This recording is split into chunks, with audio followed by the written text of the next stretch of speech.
Mari teduhkan hati sejenak di hadapan Tuhan. Mari renungkan setiap kebaikan Tuhan yang telah kita alami di sepanjang minggu. Kami merenungkan kebaikan, kesetiaan-Mu bagi kami.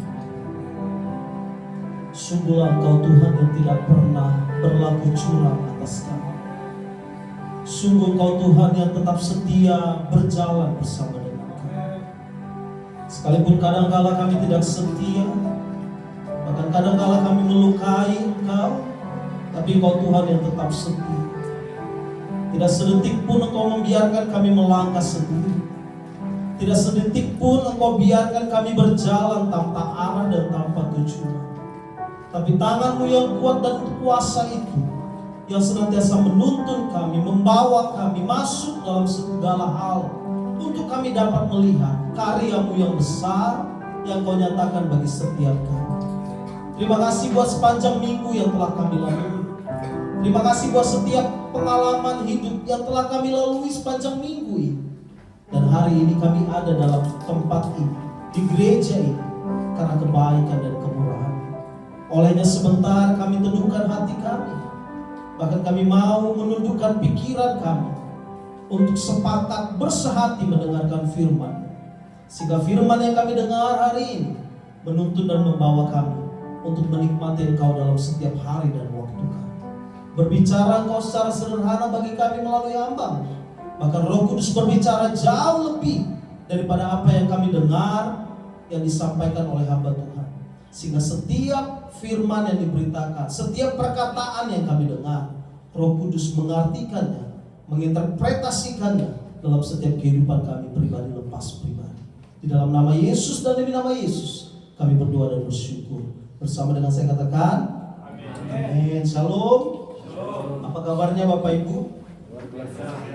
Pasti kita luar biasa karena kita berjalan bersama dengan Tuhan yang luar biasa. Boleh saya dibantu dengan PowerPoint? Baik, saya akan melanjutkan tema khotbah yang berapa minggu yang lalu ini ya? 3 minggu yang lalu. Karena pada waktu retreat saya sengaja untuk tidak menyampaikan hal ini. Judulnya apa? Mengapa saya menghadapi? Tanya sama sebelahnya, mengapa kamu menghadapi banyak masalah? Pak Abu, kita sudah bahas.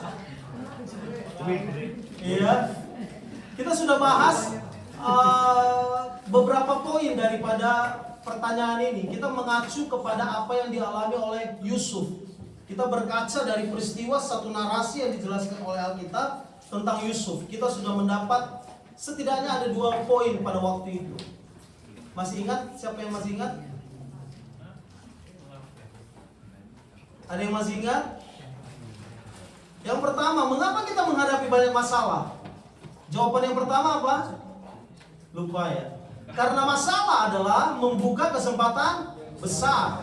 Jadi apapun masalah yang Bapak Ibu hadapi, ingatlah bahwa itu akan membuka suatu peluang yang besar. Peluang yang besar yang dimaksud saya tidak tahu. Setiap kita punya kesempatan dan peluang yang besar itu. Temukanlah peluang yang besar itu, kesempatan yang besar itu di tengah-tengah masalah yang ada. Yang kedua apa? Ada yang ingat? Yang kedua adalah baca sama-sama 2-3. Memunculkan kedewasaan rohani. Jadi mengapa saya menghadapi masalah? Karena Tuhan ingin memproses saya. Pak, Bu, kalau Tuhan mau menyelesaikan masalah itu sebentar, dengan dia seperti pernah nonton film Thanos ya, Avenger ya, dia bisa lakukan itu. Tapi Tuhan nggak lakukan seperti itu. Karena apa? Karena ada hal yang jauh lebih penting yang dia ingin kita alami dalam hidup ini. Apa itu? Kedewasaan rohani. Ada hal yang jauh lebih penting yang dia harapkan dalam hidup kita, yang dia inginkan dalam hidup kita. Jadi masalah salah satu hal yang bisa dipakai oleh Tuhan, Tuhan izinkan untuk mendewasakan rohani kita. Tuhan lebih tertarik kedewasaan rohani kita daripada masalah kita. Tuhan lebih tertarik untuk dapat mengubah hidup kita daripada mengubah keadaan kita. Karena untuk mengubah keadaan bagi Tuhan itu bukan hal yang sulit. Itu mudah sekali bagi Dia.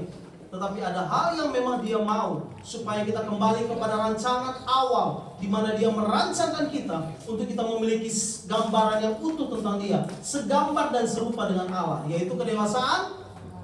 Bilang sama sebelahnya, masalahmu membuka kesempatan besar. Masalahmu membuka kesempatan besar. Bilang sama sebelahnya, masalahmu memunculkan kedewasaan rohani. Baik. Oke. Untuk tidak berlama-lama, yang ketiga, kembali kepada narasi ya, narasi daripada kisah Yusuf. Mengapa masalah itu terjadi dalam hidup kita? Mengapa banyak sekali masalah dalam hidup kita? Kita baca ayat Alkitab menjadi acuan kita di dalam Kejadian pasalnya yang ke 45 ayat 4 sampai 8. Oke. Yang laki-laki membaca ayat yang ganjil, maka nanti yang wanita membaca ayat yang genap. Dimulai dari wanita. 2, 3. Wanita 2, 3. Lalu berkata kepada saudara-saudara itu, marilah dekat dekat. Maka mereka mereka katakan lagi, akulah Yusuf saudaramu yang dijual ke Mesir. Laki-laki, tetapi sekarang janganlah bersusah hati dan janganlah menyesali diri karena kamu menjual aku ke sini, sebab untuk memelihara kehidupanlah Allah menyuruh aku mendahului kamu. Perempuan, Karena ada 2 tahun ada kelaparan dalam negeri ini, dan selama 5 tahun lagi orang tidak akan membajak atau memungut. Maka Allah telah menyuruh aku mendahului kamu untuk menjamin kelanjutan keturunanmu di bumi ini dan untuk memelihara hidupmu sehingga sebagian besar daripadamu tertolong. Lanjut. Jadi karena kamu yang menyuruh aku ke sini, tetapi Allah, Dialah yang telah menempatkan aku sebagai bapa bagi Firaun dan tuan atas seluruh istananya dan sebagai kuasa atas seluruh Mesir. Ayat 8 saya baca bagi kita, jadi bukanlah kamu yang menyuruh aku ke sini, tetapi Allah, Dialah yang telah menempatkan aku sebagai bapa bagi Firaun dan tuan atas seluruh istananya dan sebagai kuasa atas seluruh tanah Mesir. Yang ketiga, mengapa kita menghadapi banyak masalah dalam kehidupan kita selain daripada 2 hal ini? Maka yang ketiga, ketahuilah mengapa kita menghadapi masalah. Yang ketiga, baca sama-sama 2, 3. Memuji integritas kita. Memuji integritas kita. Integritas itu diambil dari bahasa Latin yang artinya adalah integer. Integer itu artinya keseluruhan atau lengkap. Jadi ibaratkan satu kesatuan yang utuh tanpa terpotong-potong. Jadi kesatuan yang utuh dan bulat itulah yang disebut dengan integritas. Bahkan di dalam Kamus Besar Bahasa Indonesia, integritas itu diartikan sebagai suatu mutu, sifat atau keadaan yang menunjukkan satu kesatuan yang utuh yang dimiliki oleh seorang manusia. Jadi kesatuan utuh yang kita miliki ini itu dekat dengan yang namanya karakter. Sama-sama bilang karakter. Jadi Pak, Bu, mengapa kita menghadapi masalah? Karena Tuhan ingin menguji karakter kita. Kita bisa diketahui Tuhan apakah kita memiliki karakter yang baik atau tidak, itu melalui masalah. Karena sering sekali ketika kita berhadapan dengan masalah, maka masalah, orang-orang di sekitar kita, bahkan keadaan ini ingin memaksa kita untuk mengambil satu kesempatan, satu peluang, bahkan untuk memaksa kita untuk mengambil satu tindakan, satu keputusan dalam hidup yang kadang-kala itu bertentangan dengan Alkitab. Saya ambil contoh, kisah Yusuf. Kita ingat bersama pada waktu Yusuf ada di rumah Potifar, maka dia diperhadapkan dengan cobaan. Seorang tante-tante yang sudah agak alot ingin mendekati dia gitu. Alot benar gitu ya. Tapi di sana dia diuji dalam integritasnya. Apakah dia menunjukkan karakter yang utuh sebagai seseorang yang sudah mengenal Allahnya dengan baik? Dia memiliki sifat, dia memiliki mutu dalam hidupnya. Nilai yang ada dalam dirinya itu diuji ketika ada masalah. Sehingga pada waktu Yusuf sedang dirayu oleh tante Potifar, dia tidak lari mendekat kepada tante, tapi dia lari menjauh daripada tante. Bilang sama sebelahnya, kamu harus begitu, bilang. Khususnya anak-anak muda, terbuka peluang dan kesempatan besar ketika kita ada dalam masalah. Sering sekali Pak Bu, Sering sekali ketika kita menghadapi masalah, tekanan, persoalan, kita diperhadapkan dengan banyak pilihan. Diperhadapkan dengan banyak pilihan, diperhadapkan dengan banyak peluang, diperhadapkan dengan banyak falsafah dunia, diperhadapkan dengan masukan-masukan dari orang. Dan sering sekali tindakan-tindakan itu bertentangan dengan Alkitab. Nah, oleh karena itu kita sedang diuji. Apakah kita mau tetap pada kondisi kita, pada mutu kita, pada sifat dasar kita, bahwa kita memiliki integritas dalam Tuhan. Perhatikanlah dalam hidup ini sering sekali kita membangun yang namanya reputasi, bukan karakter. Kita sering sekali membangun reputasi, padahal reputasi itu adalah sesuatu yang tidak kekal sifatnya. Tetapi karakter yang adalah bagian daripada integritas itu sendiri, itu sifatnya kekal. Kita lihat sebentar, apa perbedaan reputasi dan karakter? Ini perbedaannya. Reputasi itu adalah kesan orang terhadap kita. Kesan orang ketika lihat Juanda, oh iya keren ya, gitu ya. Oh iya ya, mantap ya. Itu reputasi. Oh iya dia baik ya, belum tentu gitu. Itu kan hanya kesan pertama gitu. Kesan pertama lihat dia, itu reputasi. Yang kedua adalah asumsi orang terhadap kita. Ya kalau menurut saya sih Juanda itu agak sedikit galak ya gitu ya. Agak sedikit galak ya. Itu reputasi. Asumsi orang, pendapat orang tentang kita. Bahkan juga reputasi itu adalah apa yang tertulis di batu nisan sesudah seseorang meninggal. Itu reputasi. Dan sering sekali kita membangun hidup kita berdasarkan reputasi ini.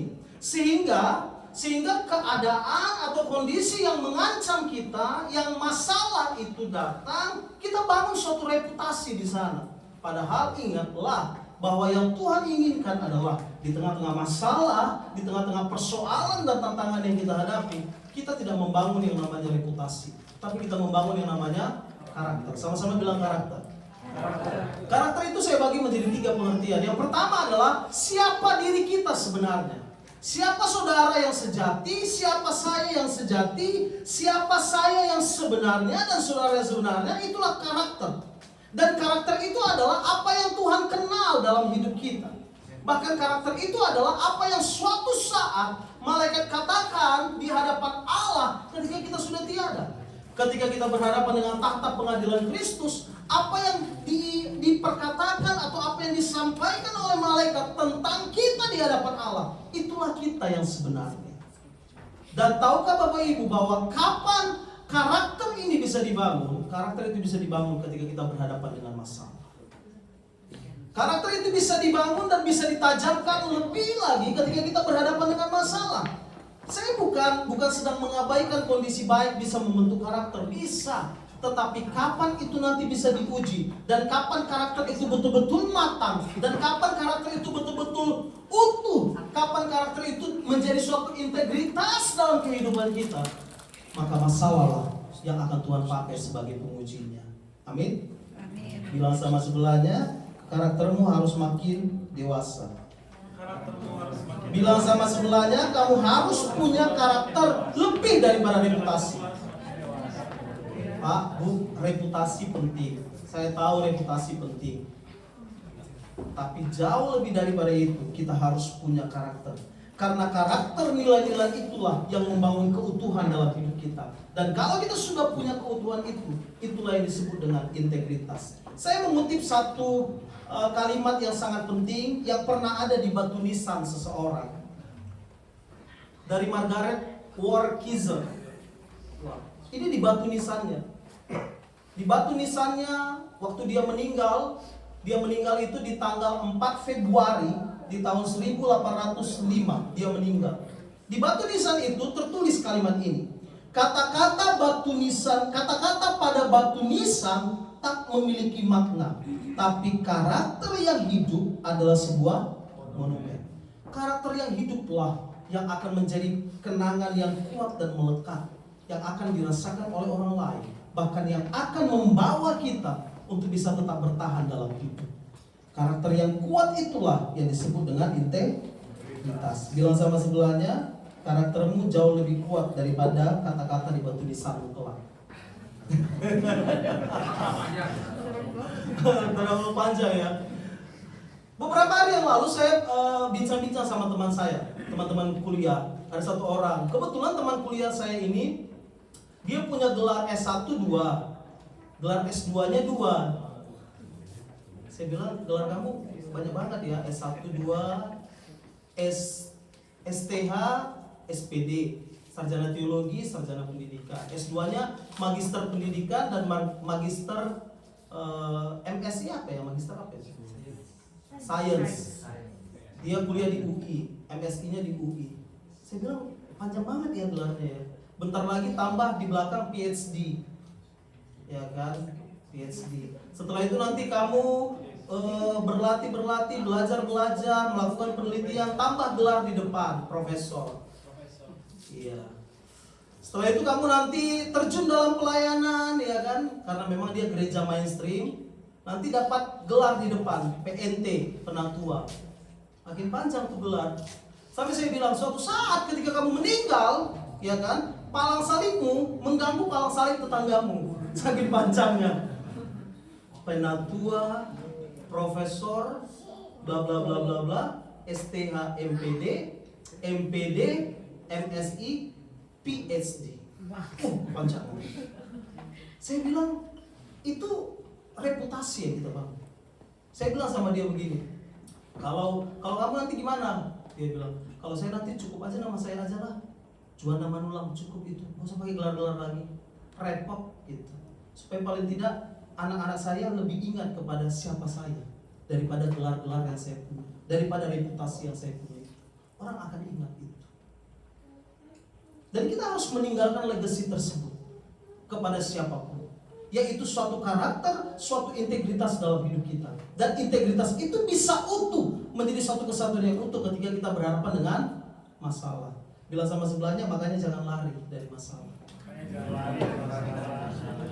Bilang sama sebelahnya, makanya jangan lari dari persoalan. Oke, itu yang ketiga.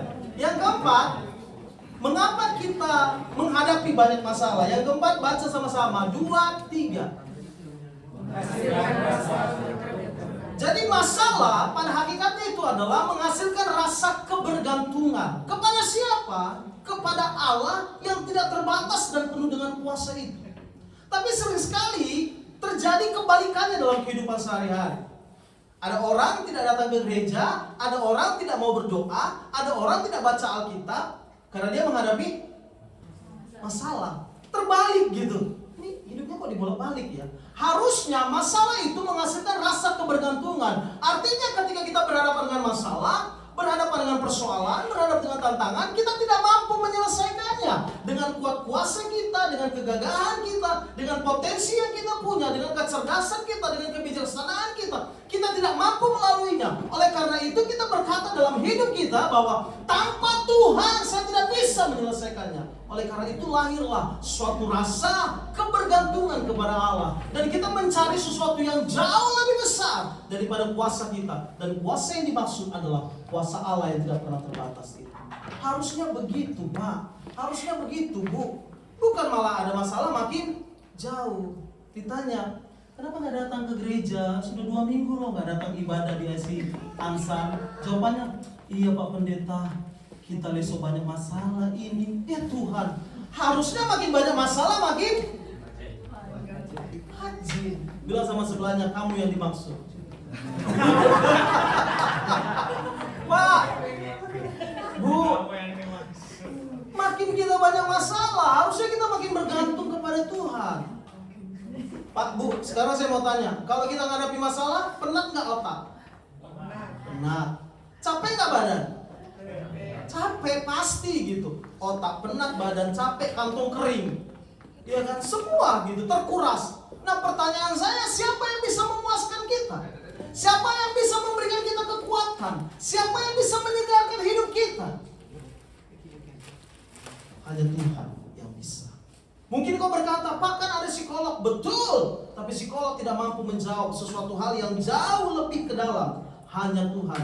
Karena pada waktu Allah menciptakan saya dan saudara, ada ruang di mana Dia menitipkan rohnya dalam hidup kita. Dan roh itu yang akan memampukan kita untuk rasa bergantung kepada Allah. Oleh karenanya Pak, Bu, kalau ada masalah datanglah ke gereja. Lagi capek nih, penat, di tempat pekerjaan, datanglah ke gereja. Masuk dalam hadirat Tuhan, masuk dalam pujian penyembahan, dan kita merasakan ketenangan di sana. Kita merasakan kuasa Allah di sana, dan kita akan merasakan sesuatu yang luar biasa dalam hidup kita, karena kita menghasilkan rasa kebergantungan kepada Allah. Sehingga ketika kita berhadapan dengan masalah, kita akan mampu berkata, tanpa Tuhan saya tidak dapat melaluinya. Tanpa Kristus saya tidak mampu menjalani kehidupan ini. Bahkan tanpa pertolongannya, masalah ini tidak dapat saya hadapi. Amin. Saya ingat satu hewan yang paling lemah di muka bumi ini. Alkitab mencatat hewan itu adalah pelanduk. Tahu ya, di Amsal itu tertulis.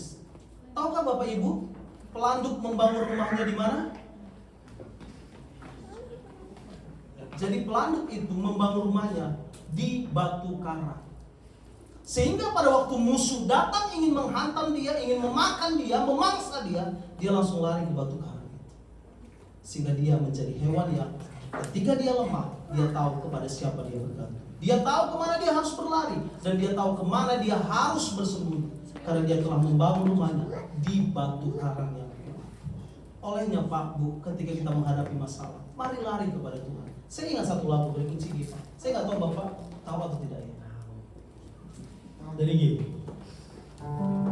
Dan ku berlari padamu, gunung batuku, kau hapuskan air mataku. Tetap ku pegang janjimu, karena ku tahu ku berpegang pada Allah yang hidup. Tahu lagu ini? Dan ku berlari padamu, gunung batuku, kau hapuskan air mataku. Tetap ku pegang janjimu, karena ku tahu ku berpegang pada Yesus yang hidup. Bilang sama sebelahnya, masalah harus mendekatkan engkau dengan Tuhan. Ayo bilang sama sebelahnya, masalah harus mendekatkan engkau dengan Tuhan.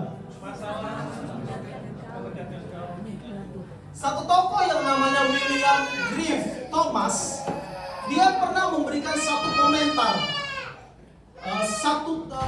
Komentar dalam saat teduhnya tentang kisah daripada Yusuf. Dalam komentar itu dia berpendapat seperti ini. Rahasia dari kekuatan Yusuf, perhatikan ini. Rahasia dari kekuatan Yusuf bukan berasal dari kemampuan intelektualnya, bukan berasal dari kemampuan dia, skill yang dia miliki, bukan dari itu. William Thomas melihat bahwa rahasia dari keberhasilan Yusuf itu adalah pada kesadaran Yusuf tentang penyertaan Allah. Dia memiliki kesadaran penuh bahwa Allah menyertai aku dan aku disertai oleh Tuhan, dan aku harus bergantung pada Dia, karena dia sadar betul Allah tidak pernah melupakannya, walaupun apa yang dialaminya sepertinya kebalikan.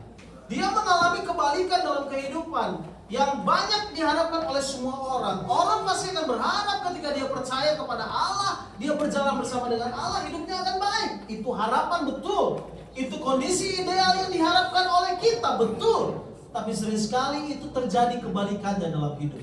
Dan pada waktu terjadi kebalikan daripada apa yang kita harapkan, maka ketahuilah, Tuhan ingin kita sadar betul bahwa kita tidak mampu dan kita tidak dapat berjalan tanpa Tuhan. Bilang sama sebelahnya, tanpa Tuhan. Tanpa Tuhan. Ambil kipa. Tanpa Tuhan. Ayo terus. Ku tak mampu sendiri. Engkaulah kuatku, yang menopangku, yang menopangku. Ku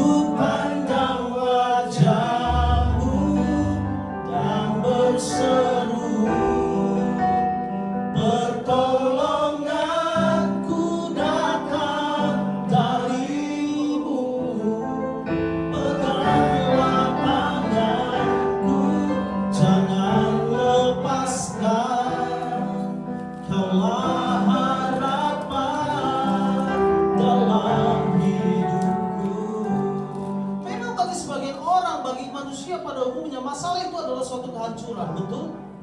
Pada umumnya manusia akan berpendapat masalah itu suatu kehancuran, masalah itu suatu kondisi yang tidak menyenangkan, masalah itu suatu kondisi yang membuat kita terpuruk. Bahkan ada sebagian orang yang berpendapat masalah itu bagian daripada kutuk. Bilang sama sebelahnya, mungkin kamu yang dimaksud. Mungkin kamu yang dimaksud. Pak, Bu, mungkin orang berpendapat seperti itu. Oh, kamu udah kena kutuk gitu. Masalah gak kunjung selesai, masalah gak kunjung dapat dituntaskan begitu. Oh iya, kamu udah kena kutuk. Kutuk 7 turunan, 8 tanjakan, 9 tikungan. Kutuk. Pak, Bu, saya nggak percaya itu. Yang saya yakini adalah ketika Tuhan izinkan ada masalah dalam hidup saya, ketika Tuhan izinkan ada persoalan dalam hidup saya ingin bergantung penuh kepada Dia. Sebab saya tahu tanpa Tuhan saya tidak dapat lakukan apapun, bahkan di luar Tuhan saya tidak dapat lakukan apapun, bahkan tanpa Dia saya tidak dapat mengerjakan segala sesuatu yang terbaik dalam hidup ini. Rasa kebergantungan kepada Allah, rasa kebergantungan kepada Kristus, rasa kebergantungan kepada sosok, kepada pribadi yang tidak memiliki batas dalam hidup ini, kepada Allah yang tidak terlihat itu. Bergantunglah kepada Dia. Sadarlah bahwa ketika kita ada dalam masalah, Tuhan ada di sana. Ingatkah kita kisah-kisah dalam Alkitab? Banyak para tokoh-tokoh Alkitab juga dijelaskan ketika Daniel, Sadrak, Mesak ada di tengah-tengah masalah di perapuan api yang menyala itu. Maka ingatlah Tuhan ada di sana. Ketika Daniel ada di gua singa, ingatlah Tuhan ada di sana. Ketika para murid juga ada di Danau Galilea, danau yang sedang mengamuk pada masa itu, Tuhan ada di sana untuk membuktikan bahwa kita harus bergantung kepada Dia. Amin. Bilang sama sebelahnya, kalau ada masalah, Tuhan ada di sana. Kalau ada masalah, Bahkan satu tokoh yang saya kutip pernyataannya sangat bagus sekali tentang persoalan ini, tentang apa yang dihadapi oleh Yusuf, yaitu Kay Arthur. Dia berpendapat begini, bahwa pencobaan dan ujian akan selalu menemani kita. Sama-sama bilang menemani kita. menemani kita. Ini saya sudah pernah bahas ya. Makanya Yesus berkata, hai apa? Yesus berkata kepada Yudas, hai. Yudas bilang sama, Tuhan bilang sama Yudas, iblis. Enggak. Hai teman. Karena memang pencobaan dan ujian akan selalu menemani kita. Tapi ingatlah, dan mereka bukanlah musuh. Jadi persoalan, tantangan, pencobaan, ujian itu bukan musuh. Mereka yang adalah pencobaan itu, ujian itu, masalah itu mendorongku makin erat ke dalam lengannya. Mendorongku, kayak Arthur bilang, membawaku, membuat aku semangat untuk tetap erat dengan tangan Tuhan yang penuh dengan kuasa. Dan ketika aku dekat dengan tangan itu, di sanalah Tuhan akan mengambil deritaku dan mengerjakan. Jadi ketika kita ada dalam masalah, pencobaan, ujian, ketahuilah harus itu menjadi cara terbaik oleh kita dekat dengan Tuhan. Amin. Bilang sama sebelahnya, masalah dekat Tuhan. Bilang sama sebelahnya, masalah di tempat pekerjaan, datang ibadah hari Minggu. Masalah di tempat ibadah. Bilang sama sebelahnya, makin banyak masalah, makin datang ke gereja. Makin banyak. Sering ke gereja. Ya, Pak, Bu, saya tahu kita menghadapi banyak masalah di tempat pekerjaan. Saya tahu kita menghadapi banyak tantangan. Kelelahan fisik, iya. Kelelahan pikiran, iya. Tidak ada tempat rekreasi, iya. Tidak ada tempat untuk bisa menyegarkan jiwa dan raga kita, iya, saya tahu itu. Tapi ada satu hal yang lebih saya mengerti dan lebih saya dalami dan lebih saya tahu, bahwa Allah mampu mengerjakan segala sesuatu ketika kita bergantung dan berharap dan bersandar pada Dia. Amin. Amin. Tanpa Tuhan yang di sampingku, ku tak mampu. Ku tak mampu sendiri. Engkaulah kuatku, Engkaulah kuatku, yang menopangku, yang menopangku.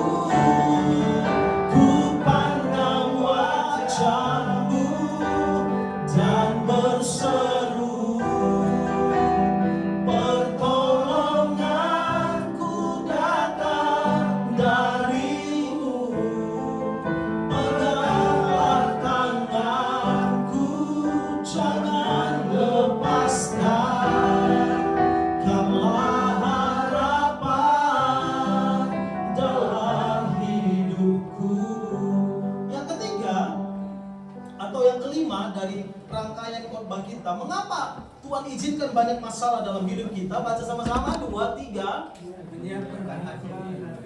Menyiapkan hati untuk melayani. Ingatkah kita peristiwa yang dihadapi oleh Yusuf? Yusuf itu harus dimasukkan ke sumur, tidak hanya sampai di sana. Dia harus dijual, tidak hanya sampai di sana. Dia harus jadi budak di rumah Potifar, dan tidak hanya sampai di sana. Dia harus juga dipenjara oleh karena sesuatu yang tidak dia lakukan. Dan pada saat itu Tuhan izinkan dia untuk naik ke tahta dan menjadi orang nomor 2 di Mesir, untuk mengelola kekayaan Mesir. Itu kisah Yusuf. Dan pada waktu dia mengelola kekayaan Mesir dan terjadi kelaparan di sekelilingnya, maka pada waktu itu, maka orang tuanya bersama dengan saudaranya datang ke Mesir. Pada waktu saudara-saudaranya datang ke Mesir, maka ketahuilah Yusuf menolong saudara-saudaranya. Yusuf memberitahu bahwa akulah Yusuf yang kau jual itu. Akulah Yusuf yang engkau telah sakiti itu. Akulah Yusuf yang telah kau lukai itu. Tetapi Allah telah menyuruh aku untuk terlebih dahulu mendahului kamu, supaya melalui aku maka satu bangsa akan diselamatkan dan satu bangsa akan dapat dilayani dengan baik. Yusuf, masalah yang dihadapi Yusuf adalah sesuatu kondisi keadaan yang menyiapkan hatinya untuk melayani. Sama-sama bilang melayani. Bapak Ibu, bahwa siapa orang yang paling baik dalam pelayanan menurut Bapak Ibu? Siapa orang yang paling baik dalam pelayanan? Maksudnya siapa yang bukan paling baik sih sebenarnya. Siapa orang yang paling tepat untuk melayani orang lain? Yang paling tepat. Yang paling tepat melayani orang lain. Apa ya? Gimana ya cara menyampaikannya? Ya itulah. Siapa orang yang paling tepat untuk melayani orang lain? Dalam pengertian begini. Siapa orang yang paling tepat? Gini. Saya ambil contoh sederhana aja. Siapa orang yang paling tepat melayani orang yang sedang sakit di rumah sakit? Orang yang paling tepat. Dalam hal kerohanian ya, saya tidak bahas dalam hal. Jangan bilang, dokter Pak, iya saya juga tahu dokter. Perawat Pak, iya saya juga tahu, bukan itu. Maksud saya dalam hal kerohanian. Siapa orang yang paling tepat melayani orang yang sedang sakit di rumah sakit, untuk datang melayani mereka secara kerohanian? Siapa orang yang paling tepat menurut Ibu Bapak? Siapa orang yang paling tepat? Orang yang dimaksud bukanlah pribadi, tapi lebih kepada definisi. Definisi artinya pengertian. Orang yang bagaimana? Apa?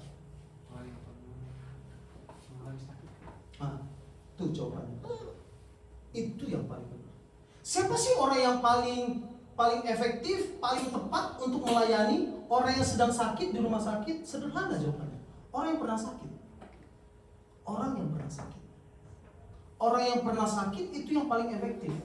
Karena kalau orang yang sehat, ya kan, orang yang tidak pernah sakit, seumur hidupnya nggak pernah sakit gitu. Tiba-tiba dia ngomong sama orang yang sudah sakit gitu kan, sabar ya. Apa kita mau darah? Sabar, ngana le, sabar le. Namanya nggak pernah sakit, sabar. Dia nggak tahu ini sakit penyakit so bagaimana ini, so mengroboti kita. Itu jawaban yang paling tepat. Dan jawaban itu adalah jawaban yang pernah disampaikan oleh Paulus juga dalam tulisan-tulisannya. Saya hanya mengutip satu tulisan yang disampaikan oleh Paulus. Dalam 2 Korintus pasal yang pertama dan yang keempat, Paulus berkata begini, yang menghibur kami dalam segala penderitaan kami, sehingga kami sanggup menghibur mereka. Paulus bilang begini, kami menghadapi kondisi yang sangat karam, kami menghadapi kondisi tertekan, kami menghadapi banyak penganiayaan, kami menghadapi banyak cobaan, tapi Roh Kudus Allah telah menghibur kami dalam segala penderitaan kami. Dan karena kami telah dihibur, maka kami dapat menghibur orang lain. Kami sanggup menghibur mereka, kami sanggup menghibur kamu, kami sanggup menghibur siapapun, karena kami sudah pernah ada dalam kondisi itu, dan kami tahu cara menghibur yang terbaik. Jadi ketika engkau menghadapi masalah, ketahuilah bahwa itu adalah peluang, kesempatan besar di mana engkau dan saya dapat melayani orang-orang yang sama seperti kondisi yang pernah kita lalui. Coba perhatikan Pak Bu, dalam dunia pelayanan, sering sekali Orang-orang yang narkoba dan setelah itu dia bertobat, setelah itu dia terima Yesus, dia akan melayani siapa? Orang narkoba juga. Bukan saya bilang tidak bisa saya melayani orang yang narkoba, bukan itu, bukan. Bukan juga teman belum tidak bisa melayani orang yang narkoba karena saya tidak pernah narkoba. Bukan tidak bisa, saya bisa melayani mereka. Tapi akan jauh lebih efektif orang-orang yang pernah ada dalam kondisi yang demikian. Olehnya ketahuilah bahwa ketika engkau berhadapan dengan masalah, engkau harus berdiri di hadapan Allah dan berkata, oh ini peluang, ini kesempatan. Kesempatan apa? Kesempatan supaya suatu saat ketika aku selesai dari masalah ini, aku mampu melayani orang lain. Aku mampu melayani orang yang akan menghadapi masalah seperti yang aku hadapi. Oleh karena itu jangan lari dari masalah. Jangan coba cari jalan pintas untuk menyelesaikannya. Tapi hadapilah bersama dengan Allah, sehingga pada waktu engkau selesai dari masalah itu, ketika engkau selesai dari persoalan itu, ketika engkau selesai dari pencobaan dan ujian itu, engkau akan mampu mengajari orang lain. Engkau akan mampu memotivasi orang lain. Engkau akan mampu menghibur orang lain. Engkau akan mampu menguatkan orang lain. Ketika ada orang lain ada di dalam kondisi keadaan yang terburuk di mana engkau pun pernah mengalaminya. Itu adalah saat dan peluang untuk menyiapkan hatimu dalam pelayanan. Saya mengutip satu pernyataan seorang hamba Tuhan. Saya cari-cari pernyataan ini, siapa yang pernah membilang ini. Saya tidak dapat, saya cari-cari. Saya hanya pernah mendengarnya. Pernyataannya begini, kehancuran mendahului kebergunaan. Saudara ingin berguna, saudara ingin dalam pelayanan tetap, saudara ingin melayani setiap jiwa-jiwa, saudara berguna dan manfaat saudara begitu banyak dalam hidup ini, ketahuilah, kehancuranmu mendahului semua itu. Olehnya pada waktu engkau ada dalam kondisi pelik, dalam suatu masalah, pergumulan, jangan pernah lari. Hadapi, karena dalam masalah itulah engkau sedang menyiapkan hatimu untuk melayani. Menyiapkan hatimu untuk mampu melayani orang lain. Sehingga pada waktu engkau selesai dari masalah itu, ada orang yang menghadapi masalah yang sama, engkau akan mampu berkata begini, sabar Pak, sabar Pak. Saya pernah ada di kondisi tersebut. Saya tahu apa artinya kekurangan. Saya tahu apa artinya kelimpahan. Saya tahu apa artinya sakit. Saya tahu apa artinya menderita. Saya pernah ada di posisi itu. Tapi bergantung dan berharap kepada Tuhan, maka Tuhan akan mampu melepaskan. Artinya engkau dan saya sudah melayani. Amin. Bilang sama sebelahnya, masalah menyiapkan hatimu untuk melayani. Masalah menyiapkan hatimu untuk melayani. Bilang sama sebelahnya, kalau ada masalah, siapkan hati untuk melayani. Kalau ada masalah, siapkan hati untuk melayani. Seperti Ibu Kristi, saya percaya melalui masalah yang Ibu hadapi dan Pak Stay hadapi, maka akan banyak orang-orang yang suatu saat terbuka peluang besar untuk Ibu dan Bapak mampu melayani orang-orang yang menghadapi masalah ini. Pasti, saya percaya itu. Saya percaya. Bapak Ibu juga akan menghadapi hal yang pelik dalam hidup. Ingatlah, di sana Tuhan sedang menyiapkan Bapak Ibu untuk masuk dalam satu kondisi, satu keadaan, menyiapkan hati kita untuk melayani. Bilang sama sebelahnya, ingin melayani. Ingin melayani. Bilang sama sebelahnya, ingin berguna. Siap masuk dalam kehancuran. Supaya kita melihat kuasa Allah yang tidak terbatas itu mampu membuat kita, saya dan saudara, untuk melayani setiap jiwa-jiwa. Sehingga pada waktu siapapun nanti yang ada di hadapan kita, siapapun orang yang akan kita layani, kita akan mampu berkata, saya dulu pernah dalam kondisi itu. Olehnya tetap berjuang, tetap bertahan, karena Allah sanggup melakukan perkara besar dan ajaib. Amin. Mari kita bagi berdiri bersama-sama. Ini pelajaran yang kita dapat di sepanjang 2 minggu ini. Yang pertama apa? Masalah. Mengapa saya menghadapi masalah? Karena yang pertama, masalah membuka kesempatan yang besar. Yang kedua, karena masalah memunculkan kedewasaan. Yang ketiga, karena masalah menguji integritas. Yang keempat, masalah menghasilkan rasa kebergantungan. Yang kelima, masalah menyiapkan hati untuk melayani. Saya sengaja hari ini berbicara agak sedikit singkat karena 2 hal, menghasilkan rasa kebergantungan dan menyiapkan hati untuk melayani. Ini nanti ada kaitannya dengan pengumuman yang akan disampaikan. Jadi pengumuman akan sedikit panjang. 2 hal ini, menghasilkan rasa kebergantungan dan menyiapkan hati untuk melayani. Baik, mari kita teduhkan hati kita di hadapan Tuhan. Kita bernyanyi. bukan dengan kekuatan